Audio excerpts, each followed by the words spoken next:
Señor presidente, gracias por otorgarnos esta entrevista. No, gracias a ustedes.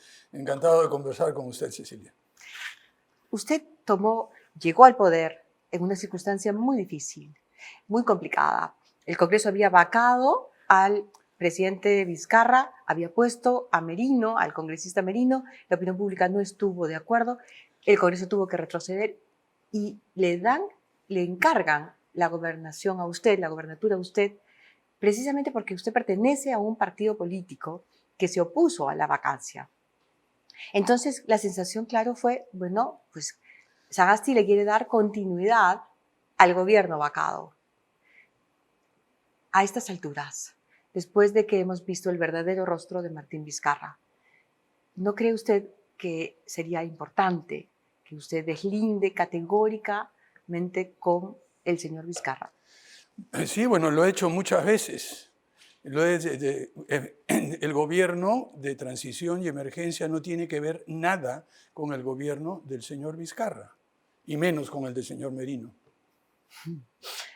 Pero no hemos escuchado una crítica o una reacción suya en el sentido de que el Partido Morado apoyó a Vizcarra y Vizcarra ha resultado ser lo que ya sabemos Nos que es. decepcionó absolutamente a todos, pero en ese momento, y eso fue hace más o menos unas 5 vidas atrás, con el tiempo que llevamos acá y con todo lo que hemos encontrado y las sorpresas y todo, eso fue hace mucho tiempo. Y lo que se quiso en ese momento es dar continuidad en un momento de crisis muy, muy completa. Nadie tenía la menor idea de cómo iba a terminar esto y ha terminado de esta forma tan extraña, por lo menos, ¿no? ¿Qué sorpresas encontró? Bueno, varias sorpresas, algunas grandes, otras chiquitas. La primera fue que no había ningún contrato firme para las vacunas. Lo que había era una serie de cartas de intención, un acuerdo marco con la facilidad COVAX, esta cooperativa, que decía que nos iban a entregar hasta tantas vacunas, no se sabe de qué laboratorio, porque eso se podía hacer y se iba a hacer y se está haciendo meses después. Y también, además de ese acuerdo marco, había que firmar un acuerdo con cada laboratorio por separado que nos diera vacunas dentro del marco de COVAX. O sea que en realidad lo que yo pensé que ya había 12 millones, 13 millones de vacunas, era simplemente una. Entonces, en realidad tuvimos que empezar de cero. Esa fue la primera sorpresa. La otra ¿Qué sorpresa... le causó esa sorpresa?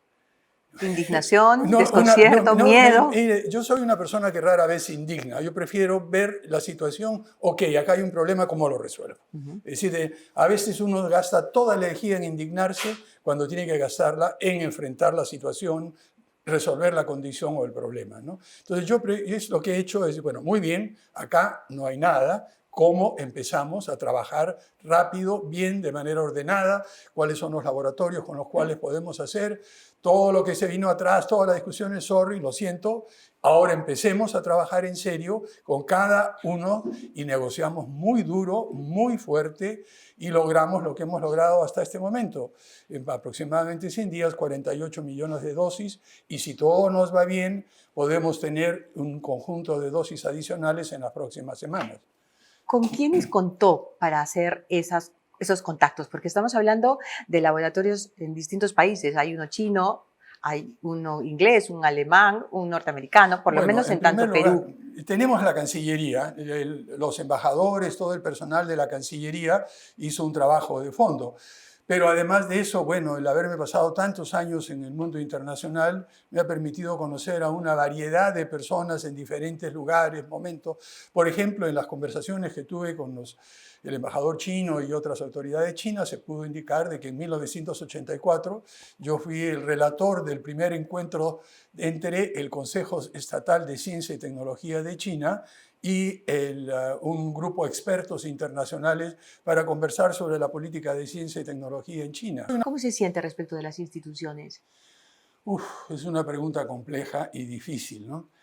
Y eso justamente antes estábamos conversando, antes de la entrevista, porque muchas veces me han preguntado, dicen que Sagasti tiene esta ideología, como es de comunista, o es de derecha, o en fin, de todo me han dicho, ¿no?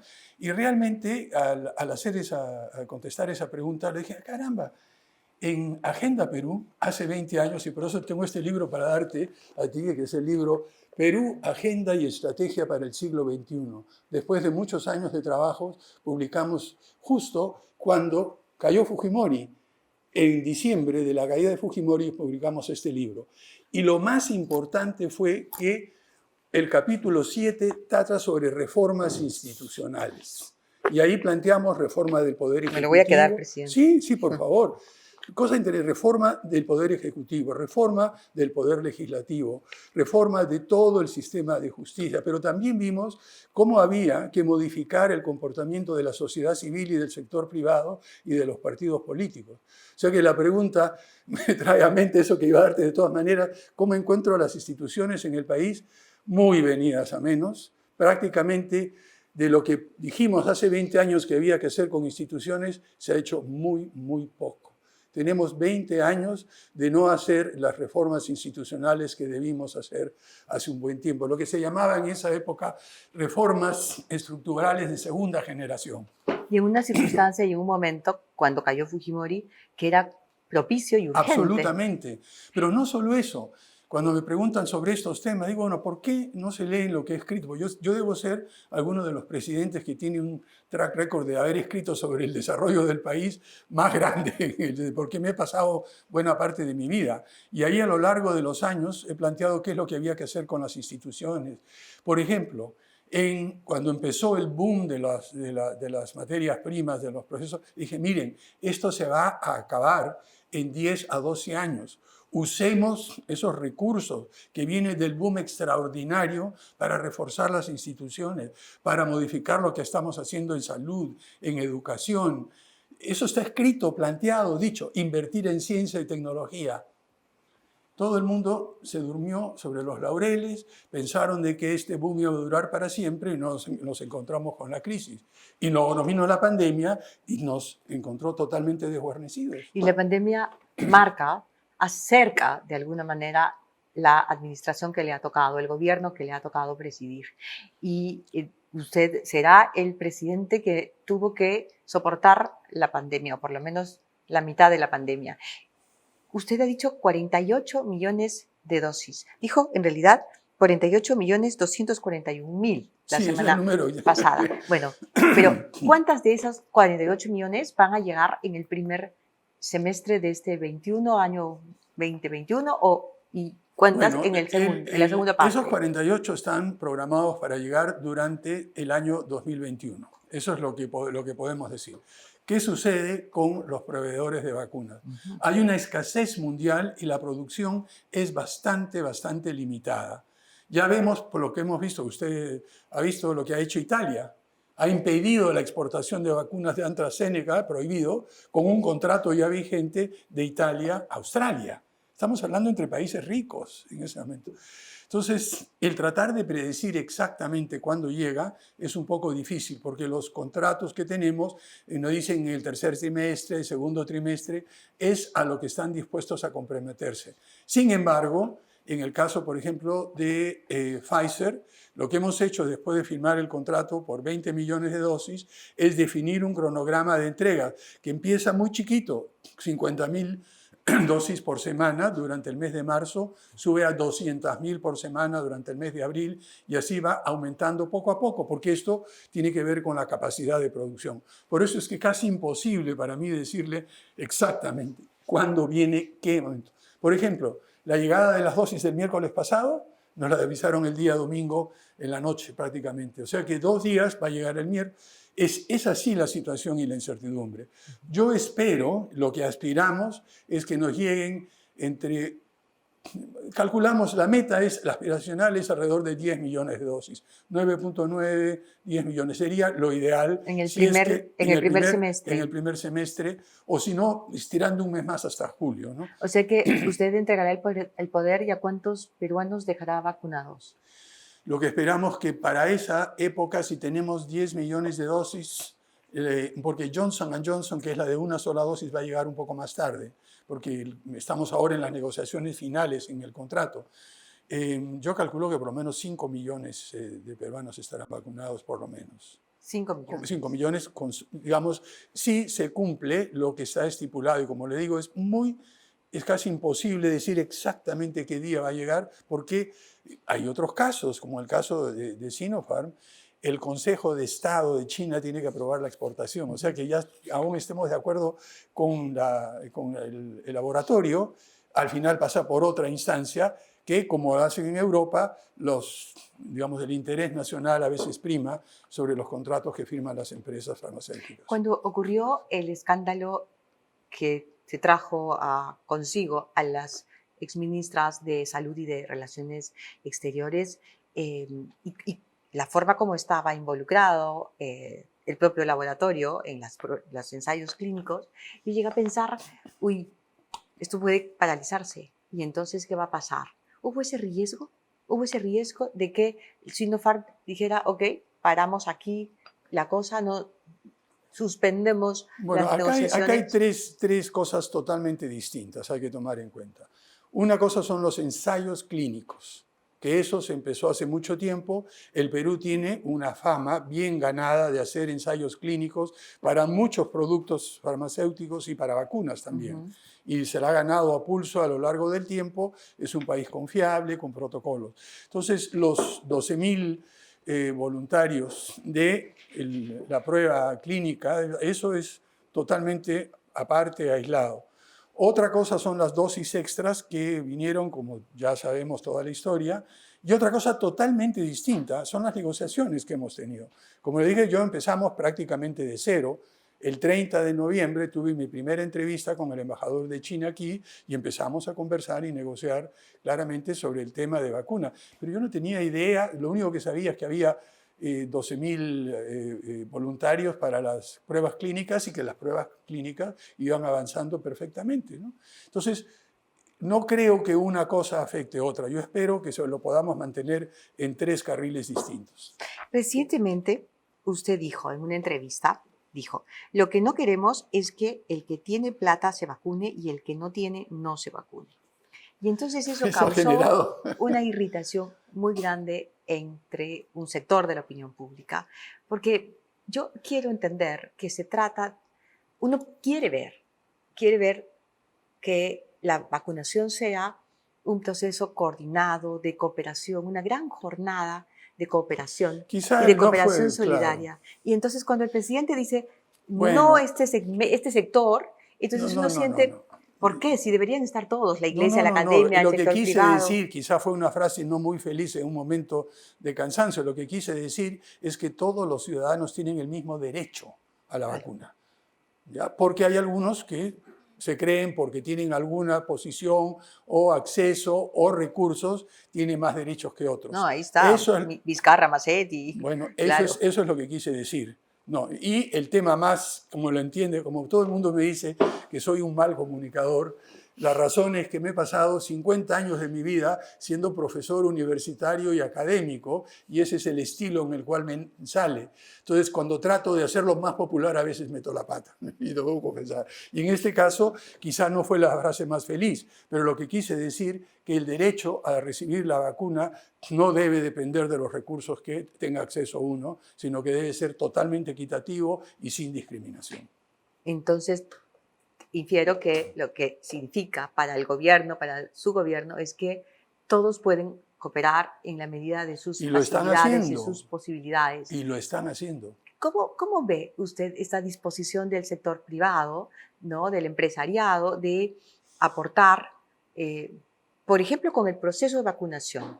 Lo están haciendo maravillosamente. Esa sería una cooperación. ¿Lo están haciendo todavía? Lo están haciendo. ¿Ya lo están haciendo? ¡Claro! ¿Cómo así? Por ejemplo, el primer embarque de las vacunas de Sinopharm fue pagado por el sector privado. Por soluciones. Eso fue cubierto. Ellos cubrieron el costo del flete y estamos enormemente agradecidos por lo que han hecho. Han prestado ayuda, han prestado en su conocimiento, su experiencia. Tenemos a personas de soluciones empresariales trabajando en el grupo de trabajo que ha armado la presidencia del Consejo de Ministros. Está Carlos Neuhaus como secretario técnico. Tenemos un equipo del sector privado de primera línea trabajando por primera vez de la mano con el sector público sin rivalidades y sin problemas. Por supuesto que siempre hay estilos un poco diferentes o distintos, pero con buena voluntad y coordinación hemos podido hacer eso. Lo que estamos haciendo ya no en vacunas, sino en oxígeno. Lo que estamos haciendo en distribución de mascarillas. En fin, el sector privado es sumamente importante. Y ahí va a ver usted en Agenda Perú, capítulo 7, la importancia de trabajar en conjunto entre el Estado, el sector privado y la sociedad civil. Eso ha sido un planteamiento desde el inicio y eso es lo que estamos haciendo, pero cada uno en su lugar y a su tiempo. En un momento en el cual hay una escasez mundial de vacunas, en un momento en que los laboratorios, con una sola excepción y por razones muy particulares, están negociando solo con los estados, en un momento en que vemos que empieza a haber un mercado negro y de falsificación de vacunas y ofertas, cartas, ¿no?, de todo tipo, lo que para garantizar la integridad del proceso durante el tiempo de escasez de vacunas, lo que se ha acordado prácticamente a nivel mundial es que son los estados, son los gobiernos los que negocian con los proveedores. Y es aquí, en la Quebrada del Ají, en todas partes. Muy bien, pero hay disposición... Perdón, una última cosa es, cuando ya la vacuna se vuelva como la vacuna contra la influenza, contra la gripe, en que pueden entrar todos, se abrirá, por supuesto. Estas precisiones son importantes. En tanto, la disposición de trabajar en conjunto, por ejemplo, esta cooperación público-privada para el proceso de vacunación, porque mientras más rápido nos vacunemos, más rápido podemos volver a vivir, a dejar de tener esta suerte de dicotomía entre hambre y enfermedad que tanto daño nos ha hecho a los peruanos. Y lo vamos a hacer, por ejemplo. Pero podría, por ejemplo, en un determinado momento, las vacunas colocarse en las farmacias, colocarse en las parroquias. O sea, podríamos, esta coordinación, esta posibilidad de cooperación se podría concretar de esa manera. Eventualmente, pero lo veo difícil en esta primera etapa y en los próximos 5 meses. ¿Por qué?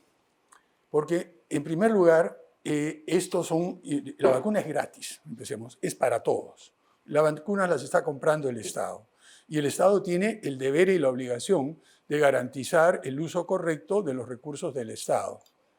Tenemos a la Contraloría mirándonos muy de cerca y hemos pedido, y está cooperando extremadamente bien, y estamos muy agradecidos por el control concurrente que están haciendo. Lo que sí podemos hacer, y eso significa que la responsabilidad va a tener durante este periodo de limitación de provisión de vacunas estar en manos de las instituciones públicas. Pero eso no significa que el sector privado no puede participar. Por ejemplo, uno de los planteamientos que hemos hecho es, si vamos a necesitar... Pero hay una cosa, hay un pero. ¿Cuál es el pero? El pero es, y lo sabemos todos, y lo sabe usted, y lo saben los pacientes que no pueden encontrar una cama UCI estando graves. Las limitaciones del Estado. Las limitaciones del Estado y la ineficiencia del sistema. Bueno, porque eso es un hecho real. A eso voy precisamente. Nos pueden ayudar a ser más eficientes del sistema, pero ¿de qué manera? Una sugerencia que se ha discutido con el ministro de Salud y si nos van a faltar vacunadores, por favor, vengan las personas de las farmacias y todos los lugares donde va a estar, porque vamos a identificar claramente los lugares de vacunación y contribuyan bajo la supervisión y bajo la conducción de alguien del sector público para hacer que se vacune mucho más rápido. Le explico más o menos la idea que se puede hacer en este momento. Tenemos vacunadores expertos en el Ministerio de Salud.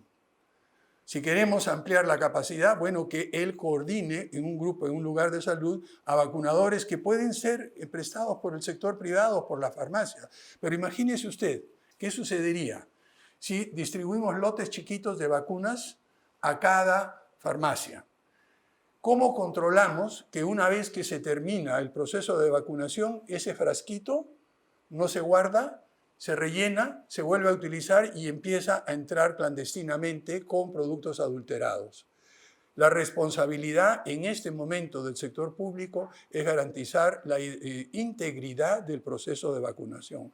Por ejemplo, estamos en toda una discusión sobre cuál es el procedimiento adecuado una vez terminada la vacunación de, en primer lugar, asegurarse que se tiene todo el número de vacunas que se dieron, contando todos los frasquitos, todos los viales, y luego cómo destruir o disponer estos viales para que no se vuelvan a reusar. Claro. ¿Cómo podríamos ejercer ese control en cientos de farmacias, pero esa miles de corrupción que usted farmacias? presume en las farmacias, por ejemplo, que es una hipótesis, ¿no es cierto?, negada, vamos a decirlo así, podría estar igual en los hospitales públicos. No, tenemos la Contraloría, tenemos a las instituciones públicas y tenemos a los equipos de la Fuerza Armada y la Policía mirando en cada puesto de vacunación.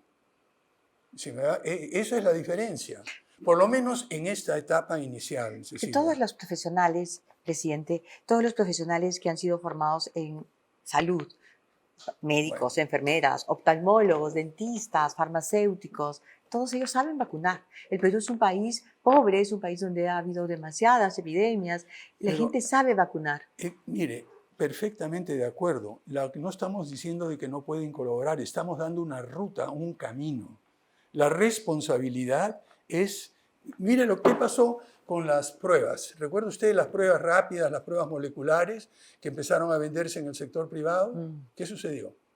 Bueno, hubo más pruebas. ¿Y qué Hubo más sucedió? algunas pruebas que Se no, compraban, se vendían a precios distintos, se sí, cambiaban en diferentes lugares. pero la gente podía elegir. Si Bueno, uno, es aún que uno puede elegir. es ahí lo que es la responsabilidad del sector público, Cecilia. Equidad y garantizar la vacuna gratis para todos. La mejor manera de hacerlo con el número limitado de vacunas que tenemos en la actualidad es con la participación activa del sector privado en todas las otras formas que le he mencionado. Muchísimo, muchísimo. Más adelante se podrá ver cuando ya tengamos un suficiente número de vacunas, cuando todos nos hayamos vacunado, eso vendrá más adelante. Pero empezar de esa manera, con el argumento de mayor velocidad, tiene el riesgo de crear una gran inequidad y crear opciones muy complejas en un país que conocemos, no se caracteriza por una integridad total en todas sus esferas de acción, ¿no? Hay que trabajar claramente en la vacunación y ese será, espero realmente de todo corazón, presidente, que sea su legado. Pero Bueno, hay otros temas que tienen que ver también con la pandemia y que son fundamentales y una gran oportunidad para usted y para su gobierno. Por ejemplo, desburocratizar el MINSA. O sea, la emergencia amerita una suerte de shock contra la burocracia en el Ministerio de Salud. Lo que está pasando, por ejemplo, con el DIGEMIT en estos días. Perú 21 acaba de reportar cómo han puesto una serie de trabas burocráticas para que los guairachis, que son unos aparatos que están fabricando 3 ingenieros peruanos de la Universidad Católica, ayudados por la Fundación Vice, que son unos aparatos reguladores y que pueden ayudar con el flujo del oxígeno y que evitan que mucha gente tenga que entrar a UCI, ¿no? Porque además no hay espacio en UCI, no hay camas en UCI. De pronto dije, ya hubo 9 meses de donaciones de estos aparatos, estos muchachos, estos ingenieros maravillosos, trabajando en el Perú, donando estos aparatos, y de pronto dicen, no, ahora necesitamos que tengan una serie de sellos, una serie de códigos, una serie de permisos y de licencias. ¿Por qué? Porque ellos tienen que justificar su empleo o justificar su salario, porque DIGEMIT necesita imponer su nombre, su autoridad. La verdad es que no se termina de entender. Pero entre tanto los hospitales están repletos de personas que se están asfixiando. Este es un tema que hemos conversado con el ministro entrante. DIGEMIT ha mostrado una serie de limitaciones que las vamos a... O sea, no quisiera adelantarme a plantear ninguna opción directa todavía porque estamos en conversaciones, pero sí se va a reestructurar. Pero hay un problema un poco más serio que se ha mencionado sobre no solo el Ministerio de Salud, sino otros ministerios. Tenemos un sector público que está muy debilitado por una variedad de razones. Tiene gente a veces no calificada, a veces no está muy bien pagada, a veces hay miedo de tomar decisiones en muchos casos, hay acusaciones de todo tipo entre unos y otros funcionarios, y lo que uno encuentra es un sector público bastante disminuido. Ojalá pudiera hacer algo en los 5 meses que me quedan. Vamos a tratar y estamos haciendo algunas cosas de manera puntual en diferentes lugares.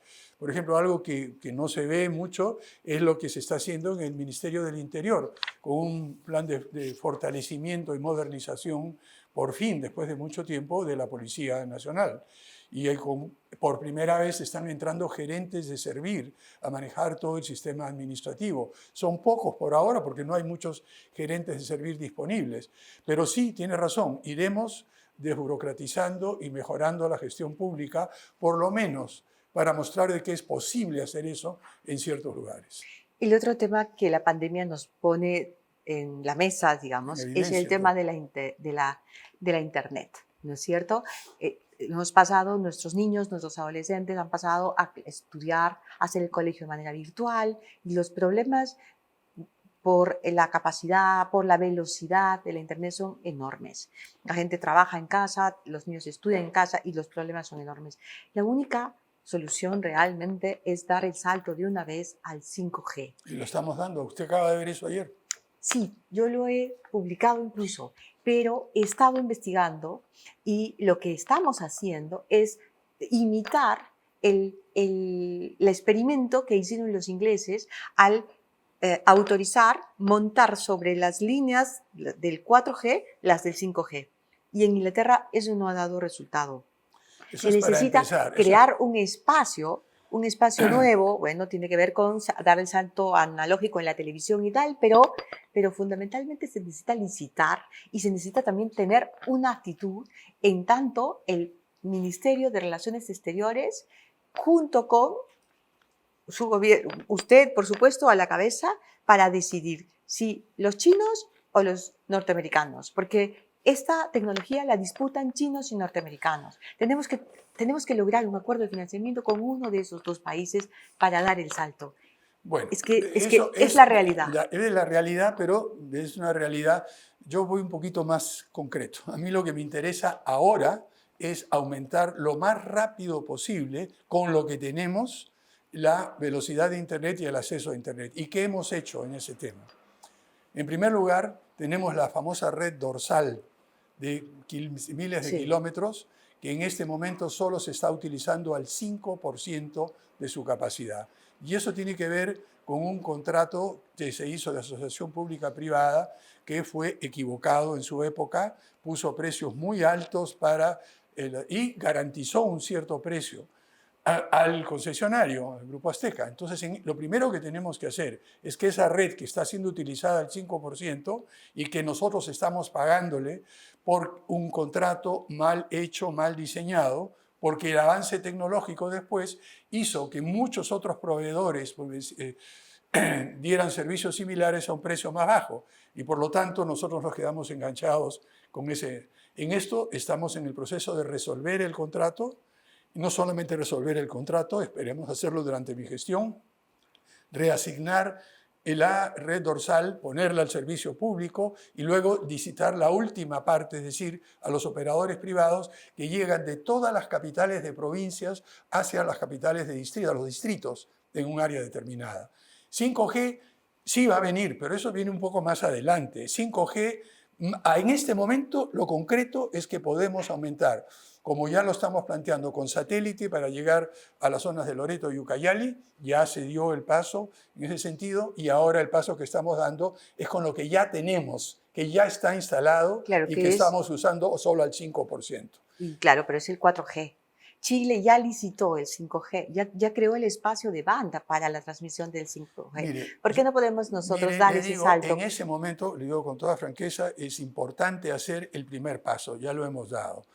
Pero el Perú en este momento tiene, como usted bien lo ha dicho, en los 5 meses que me queda, problemas más importantes con lo que tenemos aquí, mejorar el acceso a Internet. Y eso pasa por la red dorsal, eso pasa por satélite, eso pasa por instalar más torres, incluso 4G. 5G he seguido el debate y eso es un tema geopolítico, tecnológico, de otra naturaleza. Pero es el futuro.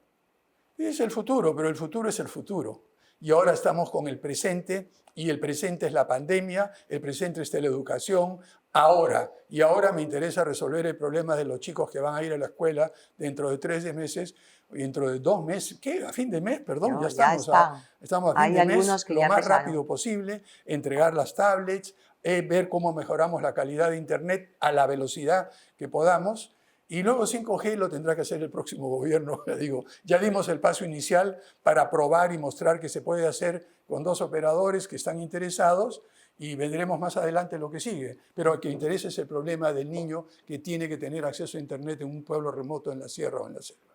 También nos interesa el problema de los restauranteros, nuestra gastronomía, toda esa generación de jóvenes peruanos y peruanas que han hecho, le han dado tanto prestigio al Perú con su comida y que están arruinados.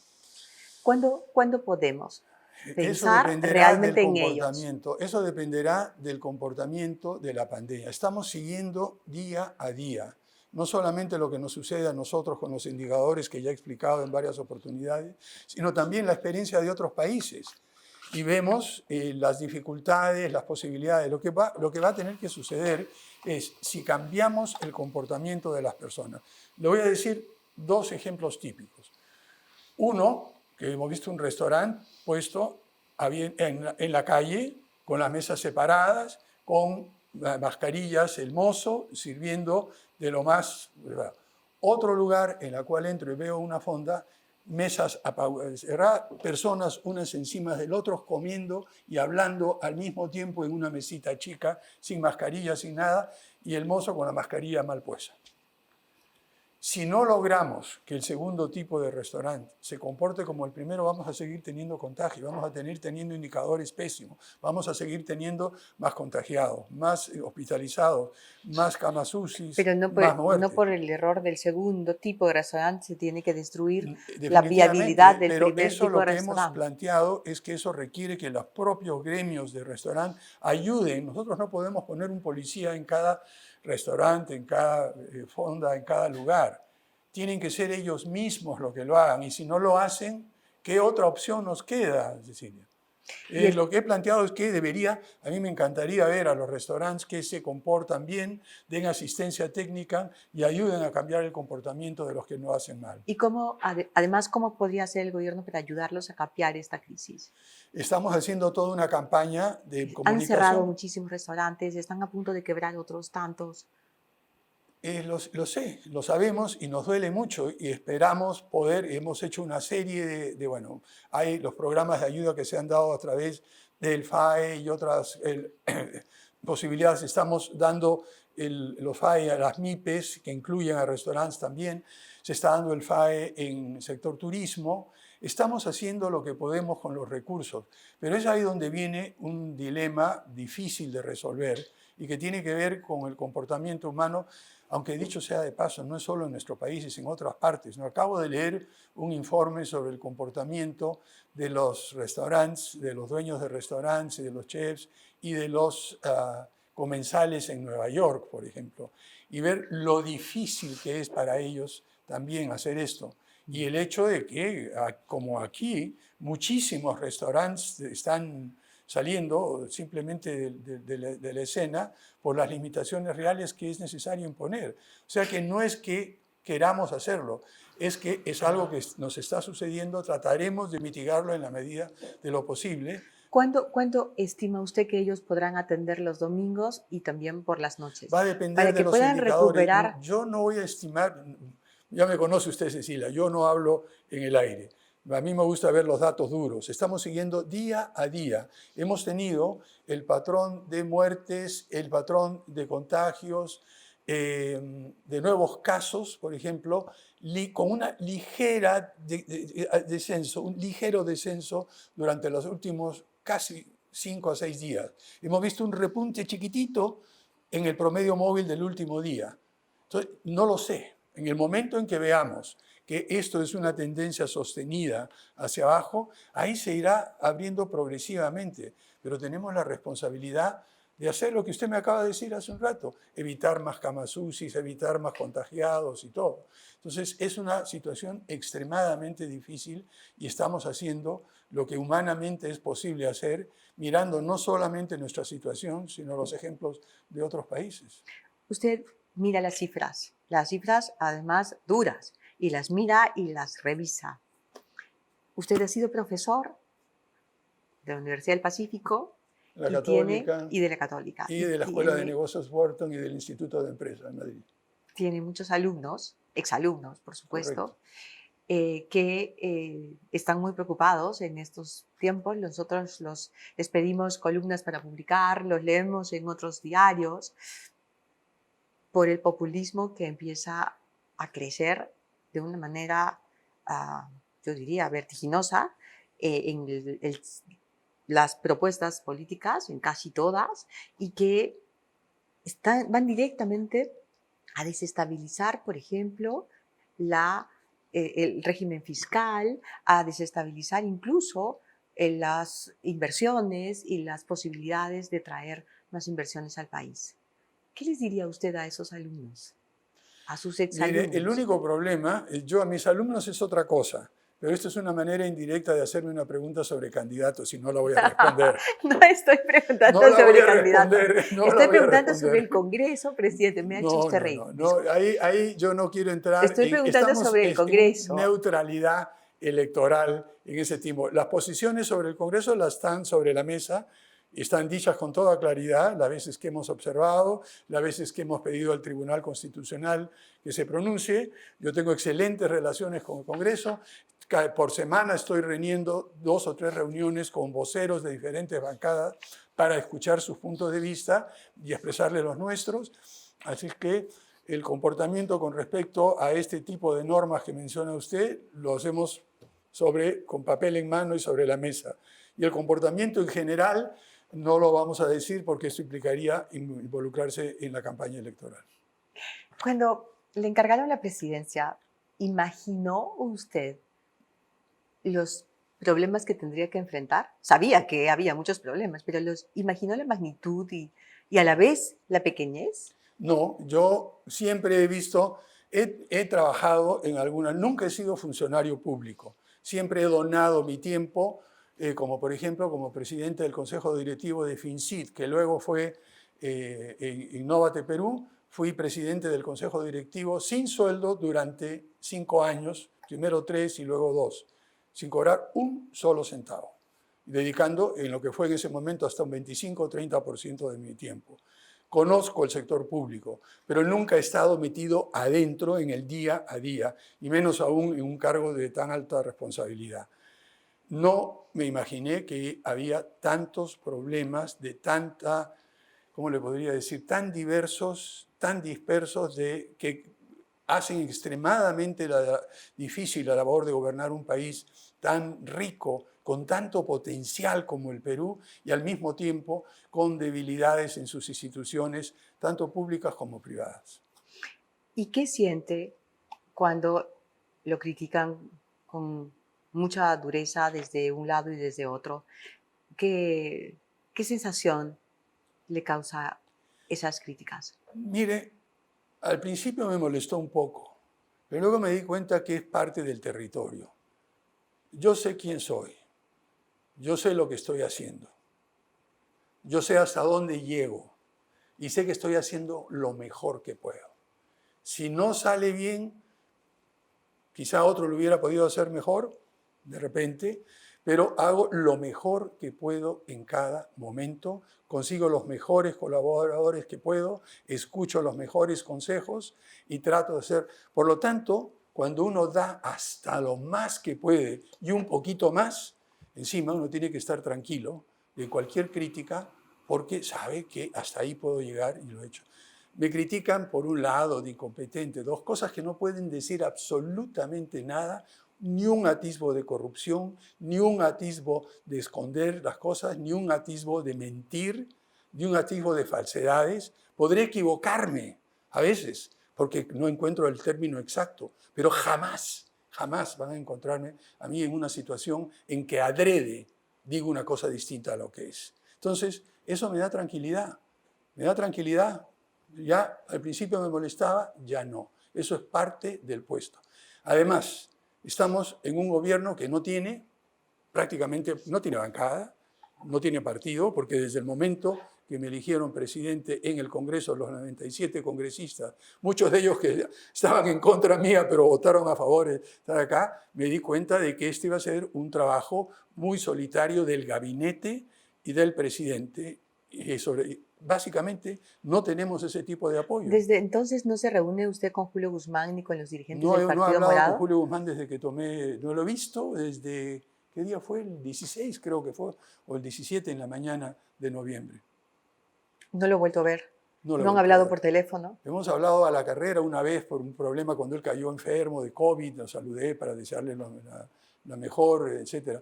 Converso, sí, eso sí, con el vocero del Partido Morado, al igual que he conversado ahora con el vocero de Fuerza Popular, el vocero de Somos Perú, en fin, como lo hago siempre con todos los voceros del Congreso, y mantengo una relación cordial, por supuesto, con la mesa directiva del Congreso. Me reúno con cierta regularidad. ¿Y en qué momento concretó usted su renuncia a la plancha de Julio Guzmán y el Partido Morado? La concreté el mismo día en que fui elegido, pero lo que me dijeron que yo no podía renunciar a un cargo que no existía, porque en ese momento no era candidato, porque él no me había aceptado. Entonces yo tenía mi carta ya lista para que en el momento que declararan apta renunciara. Contraté abogados, consulté muy en detalle saber lo que me dijeron, oye, pero si no, hasta que no se acepte tu candidatura, tú no eres candidato, tú no puedes renunciar a algo que no eres. En el momento que se acepte, ya está lista la carta para lista, solamente poner la fecha. Pero ¿qué pasó? Que el jurado declaró improcedente mi candidatura y me retiró. Entonces, nunca fui candidato al final. Fui candidato a candidato.